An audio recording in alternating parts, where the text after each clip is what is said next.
Una persona con discapacidad tiene efectos, sufre efectos, de quedar relegada. Yo hablaba con padres que me decían, no encuentro escuela para mi hijo, no encuentro escuela para mi hijo porque no lo reciben, o porque lo han expulsado, porque no le dan un lugar.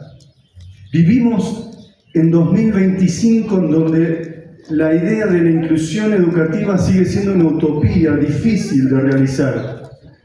La idea de la educación inclusiva pasa primero por nosotros, por cada uno de ustedes, de los que están acá, por mí también. No es que quiero delegarles la responsabilidad.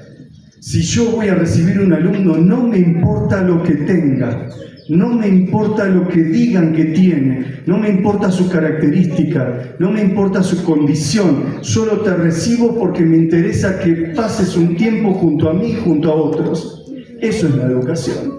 No importa si doy química, recién hablaba con un chico que está estudiando química, no importa si doy biología, no importa si doy ciencias económicas, lo que yo dé, lo que yo enseñe, tiene que ser aplicado a cualquiera. Les voy a contar un secreto. Yo siempre traigo, presentaciones, después a veces no las paso, o paso cualquiera, esta sí, esta no, porque soy bastante desestructurado. Desde pequeño era como bastante rebelde. No, en realidad no, es mi idea. Yo ahora soy bastante rebelde. De pequeño era tímido, introvertido, lo conté ayer. Muchas maestras me ayudaron a ver que yo tenía otra cosa. En la primaria me costaba para ir al baño, inclusive. Pero en la secundaria terminé siendo delegado del curso. ¿Saben lo que es delegado? Es responsable del curso. Y salí a defender a mis compañeros y estaba por terminar la secundaria. Me faltaban 4 meses y yo no sabía qué estudiar. Entonces, un día fui a golpear la puerta de la vicedirección. Abre la puerta Ani, la vicedirectora, y me dice: Rocha, quiero hablar con usted. Yo digo, uy, soné. Acá vienen amonestaciones, me van a retar, no sé. ¿Qué pasa, Ani? Venga que quiero hablar con usted. Sí, que yo le quería decir, sí, ya sé que usted me quiere hablar de Cacho, de Casimiro, para que no lo sancione a ellos, pero le quiero decir algo a usted. ¿Qué, Ani? Yo imaginaba a mi papá firmando la libreta y las amonestaciones. Digo, no. Digo, ¿qué me quiere decir? Usted tendría que ser psicólogo. ¿Qué? Me dijo, usted tendría que ser psicólogo. ¿Cómo, Ani? ¿Por qué me dice eso? Porque usted siempre me sabe convencer. Cuando yo quiero hacer algo, usted me habla y me convence, y me sabe escuchar. De ahí en adelante, ¿saben qué hice? Salí de dirección y me puse a leer a Freud. Ustedes dirán, ¿de qué está hablando Rocha? Bueno, quiero hablarles de todo. Si hay tiempo, quiero hablarles de todo.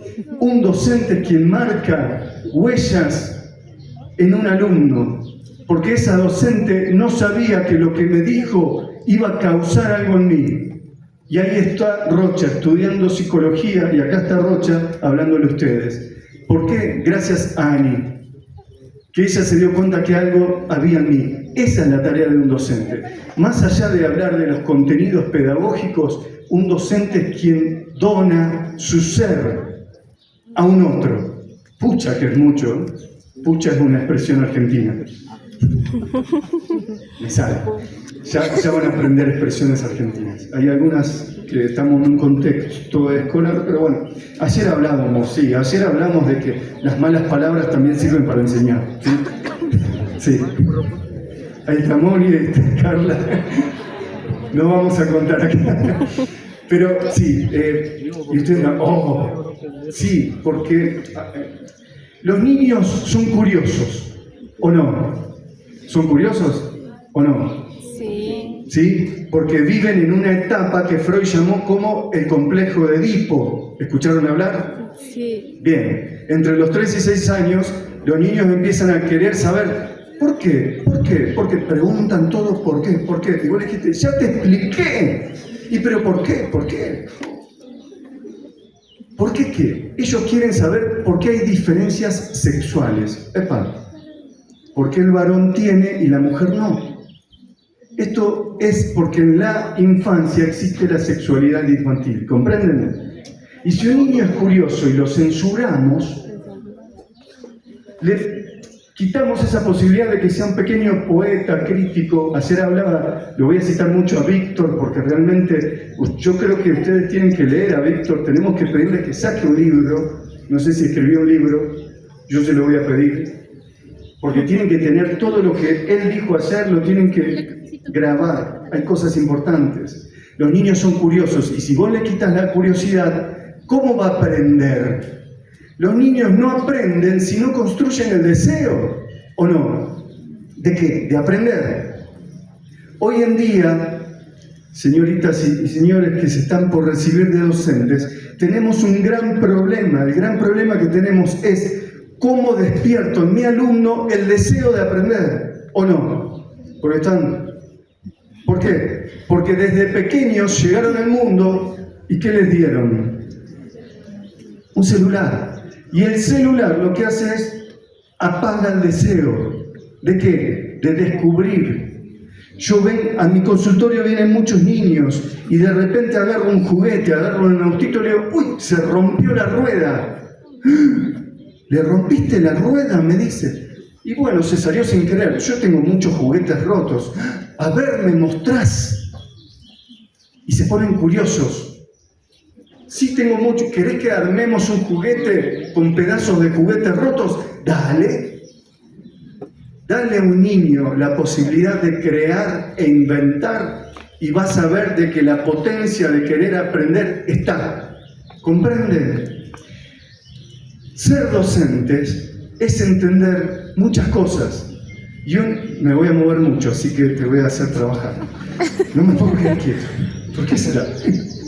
Entonces, si hay algún psiquiatra no vaya a querer decirme que soy hiperactivo y me diga, toma un poquito de Ritalina. No. Bienvenida a la movilidad. Se aprende con un cuerpo que se mueve. Aprendemos con el cuerpo.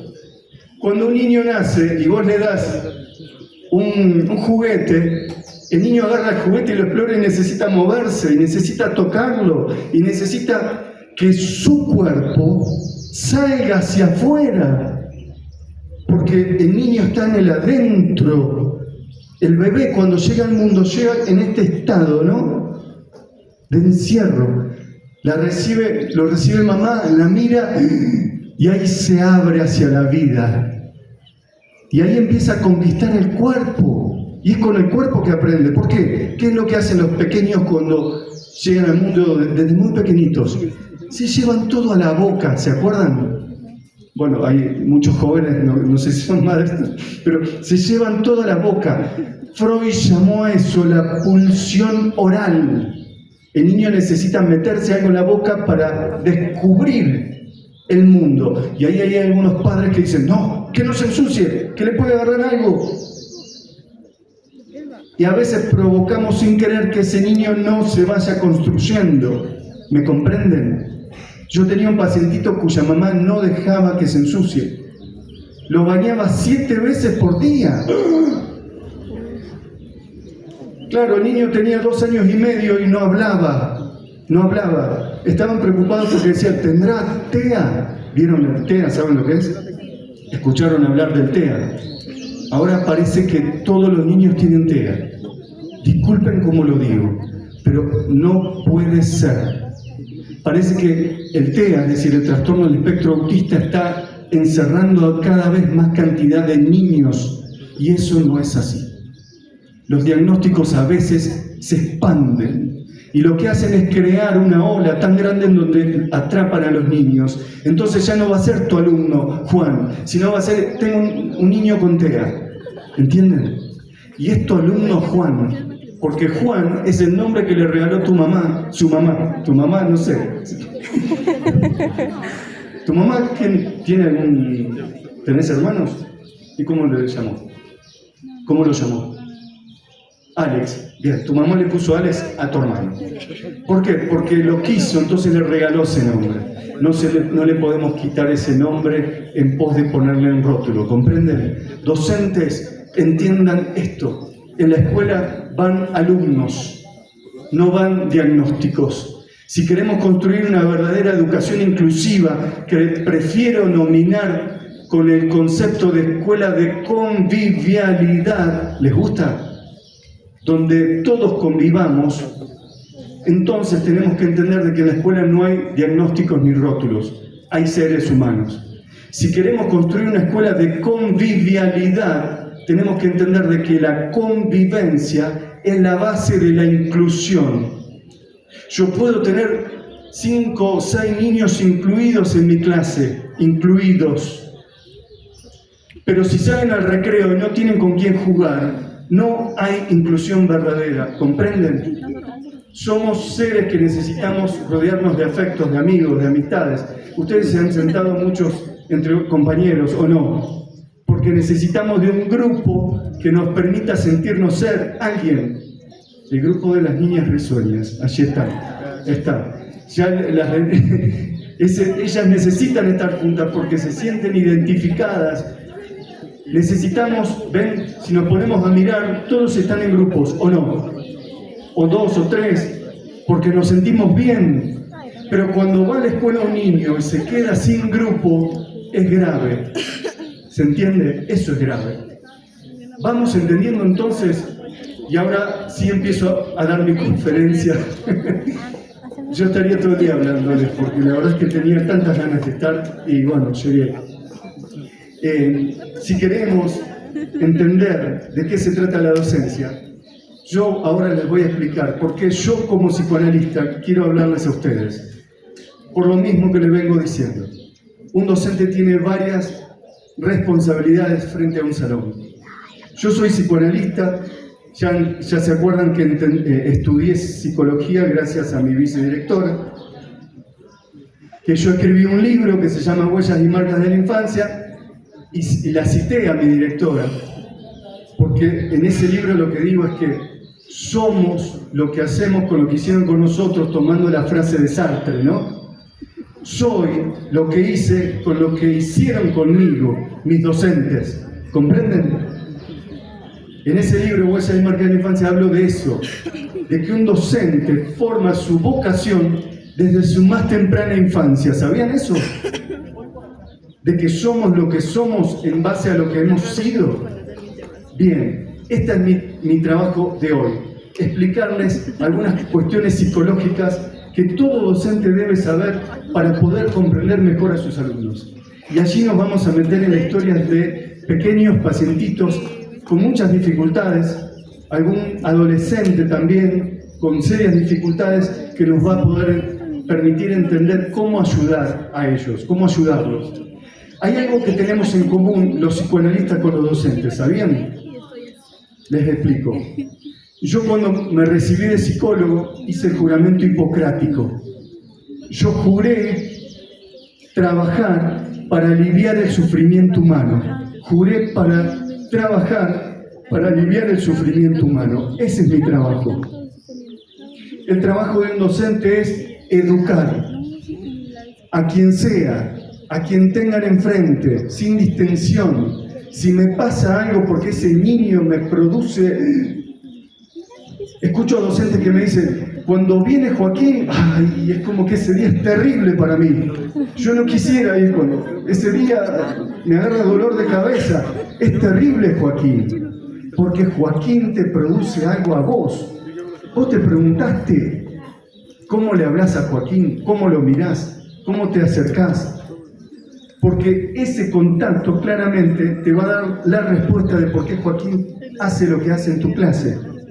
Es decir, si cambias tu posición hacia los niños y hacia los adolescentes, vas a lograr algo.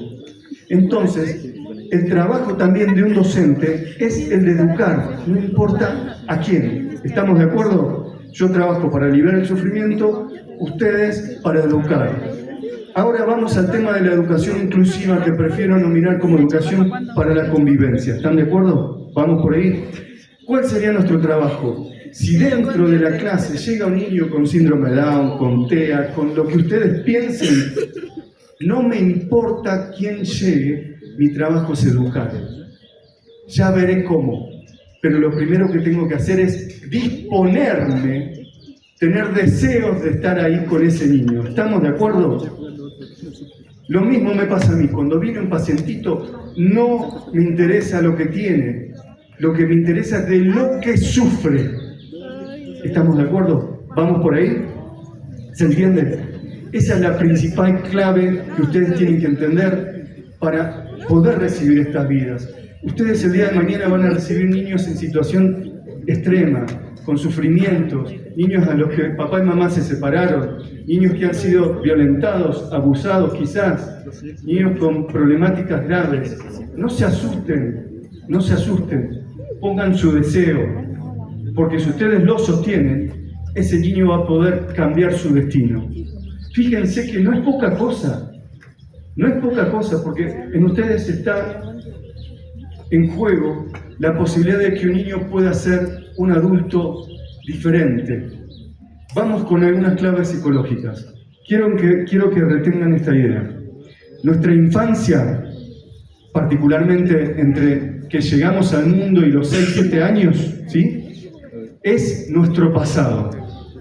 Nuestra infancia, ese tiempo primario, construye nuestro inconsciente. ¿Habrán escuchado hablar del inconsciente?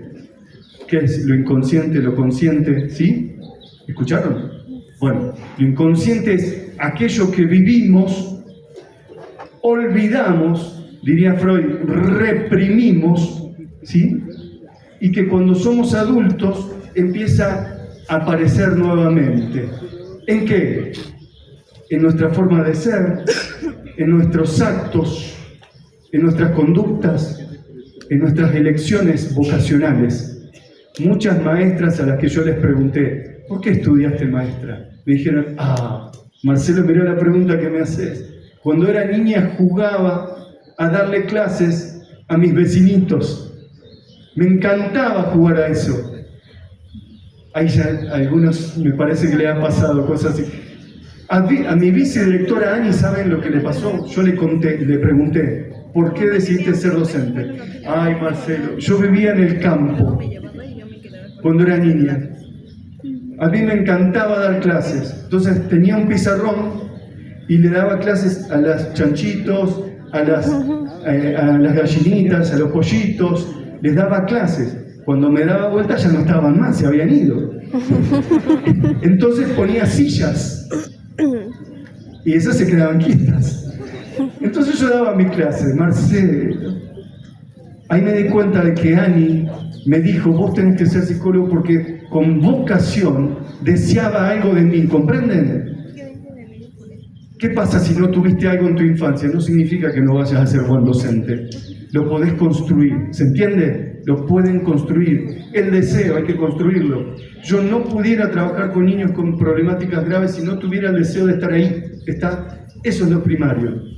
Entonces, el inconsciente es nuestra infancia, es nuestro pasado, que reprimimos, olvidamos y vuelve en nuestra adultez. ¿Estamos de acuerdo? Bien. Primer tema. ¿Qué pasa? Vamos a ver cómo nos construimos como seres humanos, ¿sí?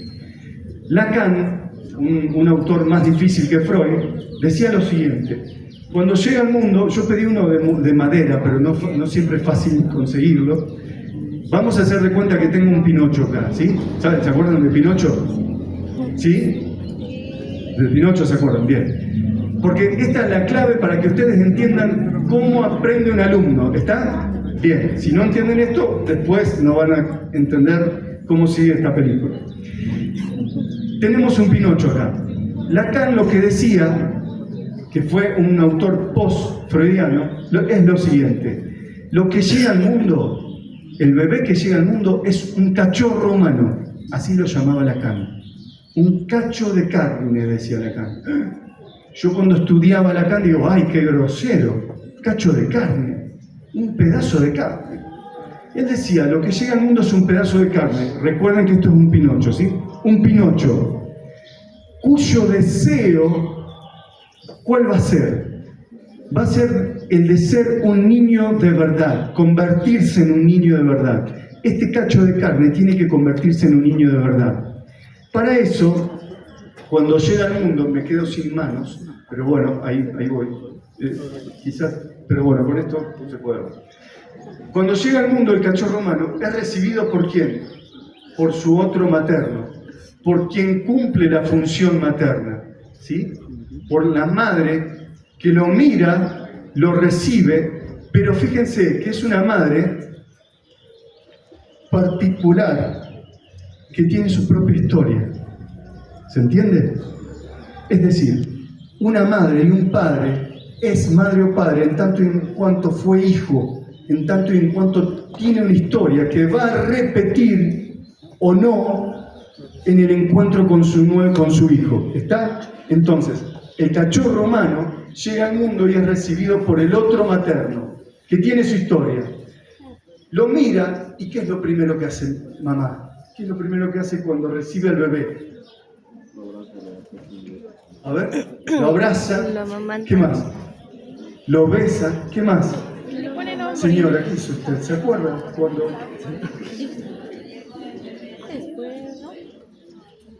Es una emoción increíble. ¿Y la emoción qué le hizo hacer? ¿No se acuerda? Abrazarlo. ¿Qué más? Besarlo. ¿Qué más? Le habla. Le habló. Hijo, llegaste. Si la madre está toda hecha pomada ahí, todo, no importa, le habla. Se lo pone y le dice, hijo, llegaste. Lo que dice Lacan es que este cacho de carne, para convertirse en un ser humano de verdad, tiene que humanizarse. Cuando la madre le habla, introduce en el cachorro humano el primer registro que se llama simbólico. ¿Están de acuerdo? ¿Estamos de acuerdo? Entonces, quien esté anotando lo que hace es dibuja un bebé y le dibuja un círculo y en el centro le pone la S de simbólico. La madre le habla y introduce el lenguaje en el cachorro humano. ¿Sí? Esto es algo puramente humano. Somos lenguaje y lo olvidamos. A veces creemos que solo somos un cuerpo, un pedazo, o lo visible. No, somos lenguaje. Bien, el pequeño va creciendo, entonces le empezamos a dar juguetes, ¿sí? Le empezamos a dar cosas, y entonces empieza a incorporar la realidad, ¿sí? La realidad empieza a ser incorporada por este cachorro humano. Lacan lo que haría es lo siguiente, hace otro círculo. Tenemos un primer círculo simbólico, otro círculo que le pone la R de real, ¿sí?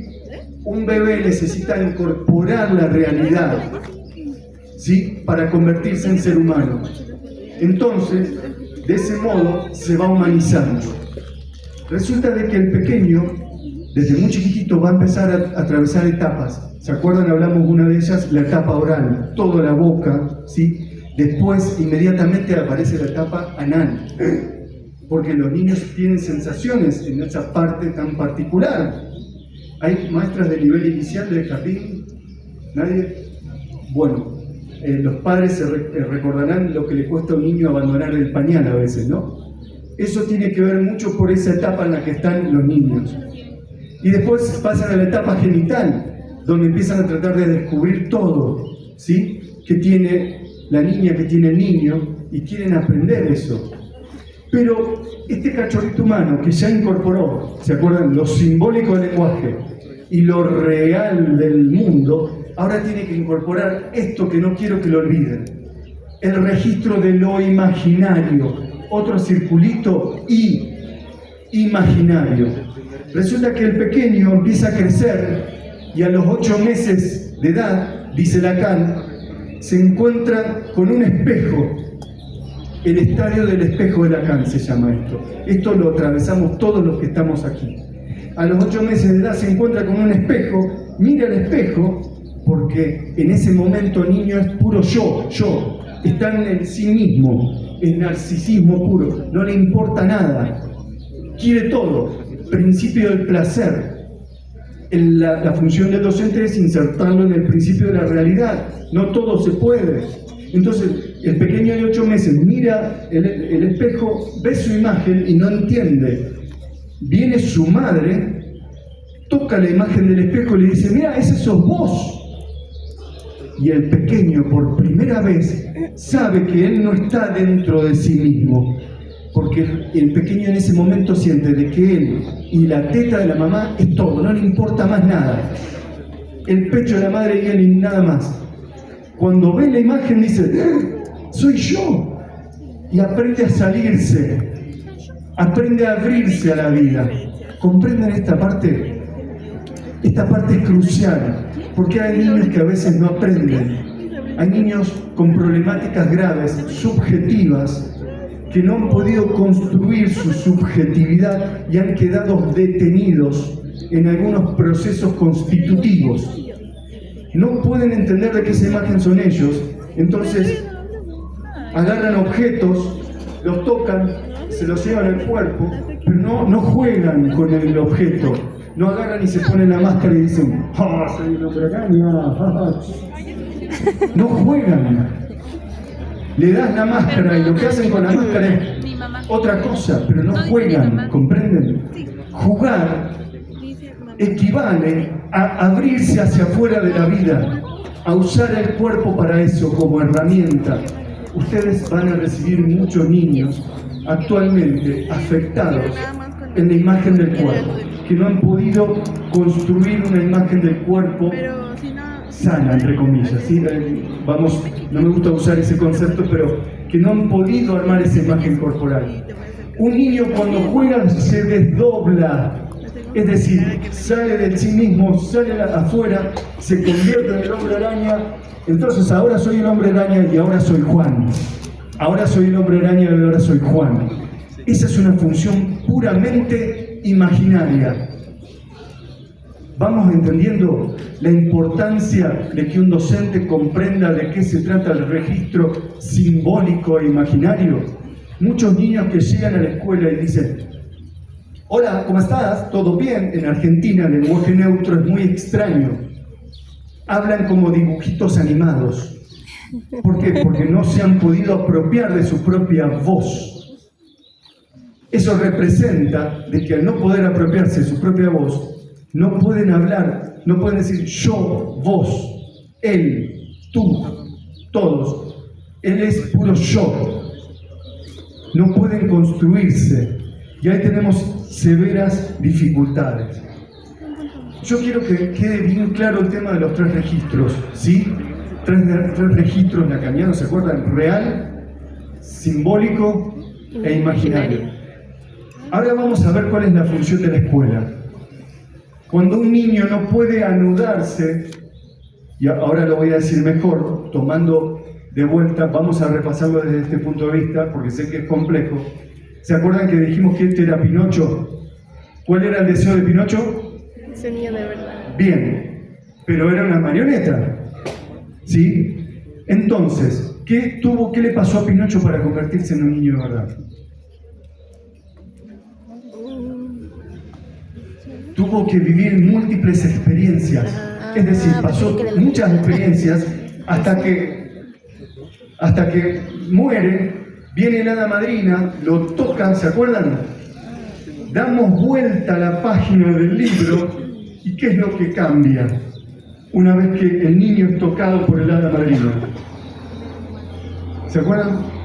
¿Qué es lo que cambia? Das vuelta a la página del libro y ¿qué cambia? Antes era una marioneta y ahora tiene un cuerpo de verdad. Ese es el verdadero cambio, ¿comprenden? Un niño para poder ir a la escuela necesita construir su imagen corporal, necesita construir el registro de lo simbólico. El tema es que ustedes como docentes van a recibir niños de 7, 8, 9 años y no van a estar pendientes de esto. Pero esta herramienta les tiene que ayudar a entender, porque muchos niños con un diagnóstico de TEA, en realidad quizás lo que tienen es una mala apropiación del lenguaje, de lo simbólico. Hoy en día se diagnostica con ese diagnóstico a muchos niños porque tienen tal o cual característica. Ahora, entonces, para repasar este concepto de lo real, lo simbólico y lo imaginario, y la función de la escuela, porque se entiende que si un niño no arma, no anuda bien estos registros, va a tener dificultades para fantasear, para comprender, para hablar, para quedarse quieto. Es necesario que suban aquí 4 personas, 4 voluntarios. Bien, 1. Necesito 3 más.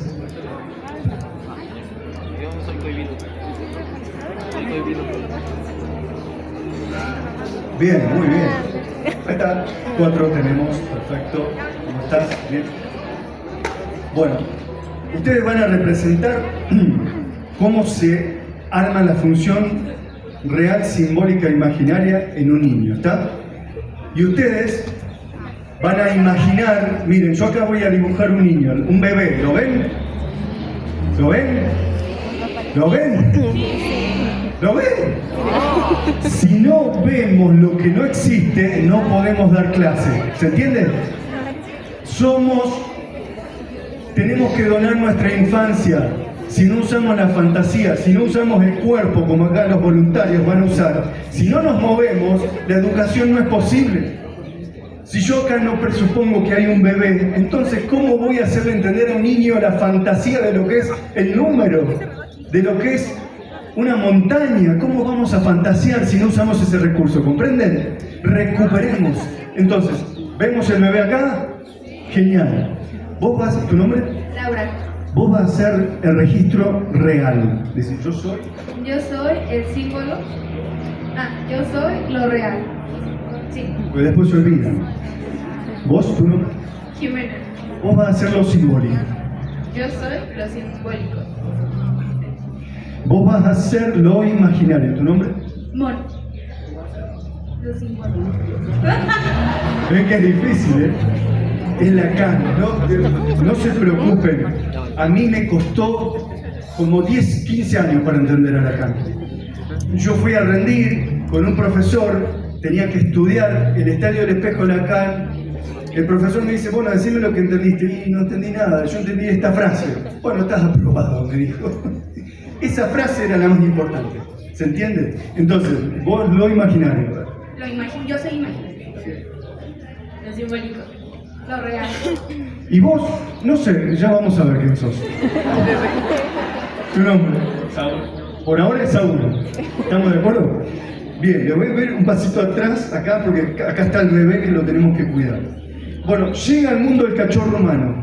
¿Por qué insiste tanto Rocha con esto? Porque si un docente no lo entiende, no va a entender de que frente a sí tiene un ser humano. ¿Está? No tiene un cerebro o un cuerpo biológico solamente. Claro, tiene un cerebro el niño, pero más allá de eso, piensa, siente, fantasea, siente con la piel, ¿sí? Se desdobla, juega, y eso son funciones imaginarias, ¿está? Entonces, tenemos el bebé. Llega al mundo el bebé, lo recibe el otro materno, y cuando lo recibe el otro materno, ¿se acuerdan qué es lo que hace mamá? Le habla. Y al hablarle, ingresan, a ver cómo ingresa el registro de lo simbólico al bebé. ¿Cómo ingresa acá? Simbólico, ¿dónde estás? Vamos, ingresamos. Es un aro grande, ¿cómo sería? Acá está el bebé, como que tenés que meterte adentro del bebé. Vos sos el lenguaje. No sé, generalmente la Carla hacía como un círculo de lenguaje, pero metete adentro del bebé, con ganas. Abrazalo. El lenguaje, ¿lo ven al bebé? ¿Ven cómo entra el lenguaje al bebé? No entra todavía el lenguaje. Ahora, ¿se ve? ¿Entra el lenguaje o no? No, todavía dicen que no. A ver, con más ganas. Ahí. Por favor, un poquito. ¿Sí? Si no, no tendríamos más. Ahí ingresa el lenguaje. Ahí está, bárbaro. Al bebé ingresa el lenguaje de mamá. Inmediatamente dijimos de que le empezamos a dar objetos para que el niño los internalice, los introyecte, y entonces el registro de lo real se va a anudar muy bien con lo simbólico. Miren cómo se anudan, genial. Y acá está el bebé, lo real de la vida y el lenguaje. Quédense ahí, eso me gusta. Lo abrazan al bebé y el bebé empieza a ver las cosas reales del mundo. Después, a los 8 meses de edad dijimos de que se encuentra frente al espejo porque el niño era todo yo. No le importaba nada de la afuera. Entonces, A los 8 meses de edad se encuentra con el espejo y entra lo imaginario con lo real y lo simbólico, se anuda a ver. Ahí va, eso. Qué lindo. Lacan lo mostraba así, porque están tan unidas que si yo saco a una se desunen las tres. ¡Ah, no! ¡Ah, no! ¿Qué pasó acá? ¿No se quieren desunir? ¡Qué bueno! Porque escúchenme, quédense, sigamos con esta idea. Pensemos de que ese bebé de repente tiene 7 meses y le hacen una operación, una intervención quirúrgica, ¿sí? Yo soy el trauma, ¿sí? Soy el trauma de lo quirúrgico, del shock. Entonces, yo soy lo quirúrgico, el trauma niño, y quiero desunirlo porque es un trauma. El trauma lo que hace es romper, desanudar, angustiar el adentro del bebé. Y entonces, cuando lo quiero desunir, no, este niño está bien anudado. Evidentemente, ven, podemos establecer otro ejemplo, como por ejemplo el caso que les voy a contar, de Fausto, un niño que nace con, que él será así, aguantar, ¿vos cómo era tu nombre? Saúl, ya vamos a ver cuál es la función de Saúl. Yo recibo un niño con síndrome de Down, que el síndrome de Down era anecdótico, no tenía nada que ver con lo que le pasaba. Llegaba todo así, se movía como un niño con autismo, ¿sí? No jugaba, no se relacionaba, 3 años y medio. Lo que a él le había pasado es que había nacido con glaucoma. Tuvo 7 intervenciones quirúrgicas en sus ojitos. Entonces, esas intervenciones quirúrgicas, sí, en mi pacientito, cuando entraba en el shock de lo traumático, lo que hacía era desanudarlo, ¿me comprenden? Entonces, mi pacientito, en vez de seguir armándose en su infancia, se desanudaba y quedaba encerrado, ¿comprenden? Porque el éxito del anudamiento, el éxito de que permanezcan juntas, significa de que ese niño va a ir atravesando las etapas constitutivas de una mejor forma, ¿se entiende? Pero si de repente papá y mamá se separan, no sé, o viene o sufre una situación de abuso, el abuso lo que hace es ¡pah! Rompe y se separan acá, sí, porque eso es, acá es trap, ¿me comprenden? El trauma rompe, disculpen, vuelven a anudarse. ¿Por qué? Porque un trauma rompe, pero el afecto, el amor de la familia, de los otros, de un terapeuta, de alguien, ayuda a contenerlos también. Entonces, mi pacientito había estado gravemente afectado por muchas intervenciones. ¿Vamos comprendiendo hasta ahí la importancia de esos registros? Bien, sigamos adelante y hablemos de Fausto. Este era un niñito cuyos registros se desanudaban permanentemente ante cada intervención quirúrgica. Se volvía a anudar, ¿sí? Porque eso es propio de la infancia. Un niño que tiene una problemática, un diagnóstico, no queda atrapado en eso, siempre se sigue metamorfoseando, se sigue construyendo. En la infancia no todo está dicho, todo está en construcción. Entonces, eso sucedía en él, otra intervención quirúrgica y se volvía a desanudar. ¿Saben qué? Fausto había empezado el jardín, había empezado a ir a la escuela. La escuela, entonces, funciona, y acá sí lo llamamos a Samuel, como un cuarto nudo que une. A ver cómo une eso que se había desanudado en Fausto, cómo unís a tus 3 compañeras a lo real, lo simbólico y lo imaginario. Vamos, Fausto, vos sos la escuela, vos sos el docente. A ver, ¿cómo los unís? Ahí está. ¿Y vos qué haces? ¿Te vas? No. Ah, muy bien. Aplausos para ellos. Gracias. Muchas gracias. Fausto quedó como si no entendí. Fausto, ¿entendiste? ¿Vos vas a ser docente? Sí. No tengan docente de química, genial. Química, entender de que hay, vos me enseñarás a mí, pero hay átomos, hay cosas que se unen. Si se desunen, chao, estamos mal. Vos como docente vas a contener a tus alumnos, más allá que tengas que enseñarle química, lo que te va a importar es por qué ese niño se fue para allá. Bueno, le gustará en vez de un tubito de ensayo transparente, le doy uno de color, porque le gusta más. O traigo luces, no sé, porque lo convoca. Esa es tu función. Gracias, chicos. Gracias. Vamos a ir, ¿se entiende?